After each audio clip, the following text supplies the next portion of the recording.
Hello, what's up guys? So for today's video ay mag-unbox tayo ng wireless microphone. Pero bago ang lahat, i-roll muna natin yung intro. Alright guys, so ito nga pala yung product na nabili natin kahapon sa Shopee. Kahapon ay 9 years looks ng labas ng product. So what we have here for today is the K9 wireless microphone. Nabili natin siya for about 250 peso. It comes with one receiver and two microphones na magagamit natin. So, yung variation po na binili natin ay yung Type-C. Dalawa po kasi yung klase ng variation nito. So, meron po siyang Lightning or yung pang-Apple device and Type-C na gamit natin ngayon. Here's a first look sa loob ng box. Ayan. What we have here is the two microphones and we have the receiver sa gitna, yung cable na kasama niya, at yung manual po doon sa may likod. Tanggalin muna natin, isa-isahin natin. Yan. So, here's a closer look po sa ating receiver. So, here are the all sides. Yan. Ito yung Type-C na parang pass-through. So, habang nakasalpak to sa phone nyo, pwede kayo mag-charge dito. Alright. And then next, or lastly, yung parang LED. Meron po siyang LED dito. Yan, yung butas niya. So, kung mapapansin nyo, meron siyang parang Kapton tape dito. Kabilaan, pati na rin yung mga microphone na kasama. So, ito pong may parang tape na yan. Yan po yung antenna. Yan po located yung antenna. According to manual as well, wala pong battery to since yung power niya ay manggagaling sa phone. Since sa phone nyo siya isasaksak. Tignan naman natin yung microphone na kasama. Ito yung microphone. May kasama din siyang clip na pwede nyo gamitin kunwari i-clip nyo siya sa damit. So, ang purpose kasi nito ay for interview, for vlog, or kung ano mang purpose. Yan, may kasama siyang clip. Pwede nyo hawakan, pwede nyo i-clip, kayo bahala. And meron din tayo nung sinasabi ko nga, yung antenna niya. And then, dito sa kabilang side, makikita natin yung Type-C port na for charging. Lastly, sa may likod, makikita natin yung power button. Ayan, ito po, sa bandang baba. Ayan, yung nandito.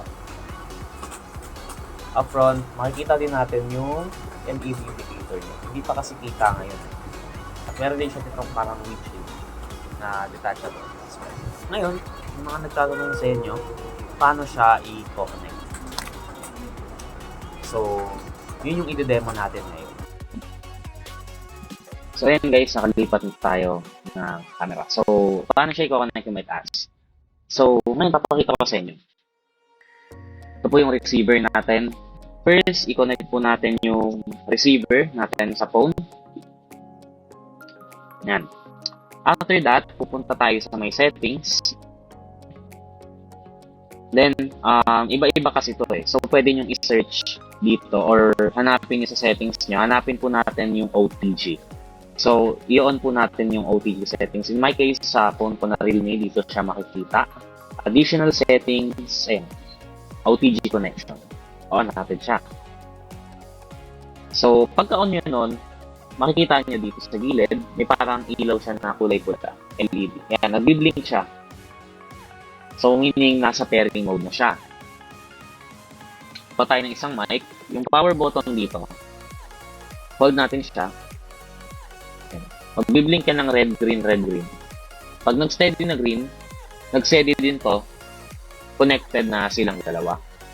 Ngayon, na-connect na natin siya, magpo-proceed na tayo sa pinakinaantay niya, audio test. Ite-testing ko yung audio niya dito sa phone ko at sa laptop ko rin as well since may Type-C siya. Okay guys, so ito yung sound ng built-in microphone ng aking cellphone galing dito sa mic niya, both dito at dito. Ngayon, testing naman natin yung lapel mic. Kukunik ko na yung receiver.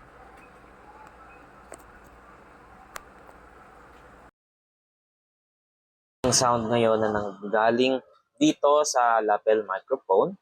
Mic check, mic check. 1, 2, 3. So, yun guys. Kayo na bahalang humusga kung goods or bad ba quality ng mic. Right guys, so ito yung built-in microphone ng laptop na may noise cancellation. So, yan. Galing yan sa built-in mic ng laptop. Mic check, 1, 2, 3. So next, ito naman yung microphone na galing sa aking earbuds. Sasuot ko ngayon. Mic check, 1, 2, 3. Lastly guys, ito na yung mic na galing sa ating lapel. So ito yung sound galing sa ating wireless lapel. Mic check, 1, 2, 3. Sa last part ng video natin, meron po kasing some cases na kung saan kahit connected naman yung lapel mic sa phone natin, hindi po gumagana sa stock camera. So, i-demo ko po dito. So, as you can see dito, yan. Sa gilid, makikita nyo, may ilaw siyang pula connected. Itong mic, connected din. So, mag-video ako ngayon.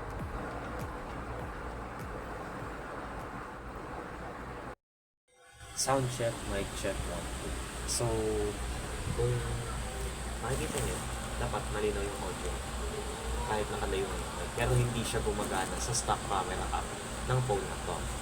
So, paano nga ba natin naayusin yun? So, ito po yung gagawin natin. Punta po tayo sa Play Store.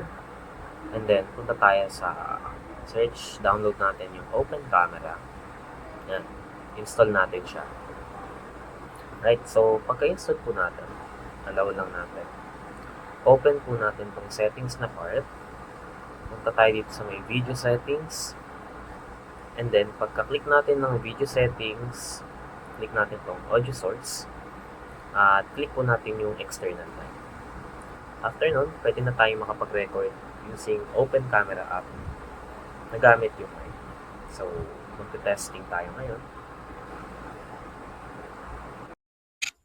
Hello, sound check, mic test. So, yan. Kita nyo, kahit ilayo ko yung phone ko ngayon, gumagana na yung mic niya. Na-detect na po yung external mic. Dapat lang natin gamitin tong open camera para gumana yung mic niya pag nagre-record. So, yun lang guys. Hanggang dito na lang yung video. So, if you like this video, please leave a like and comment down below kung mayroon po kayong any questions and I'll try to respond as soon as possible. And lang. Thank you for watching. Adios.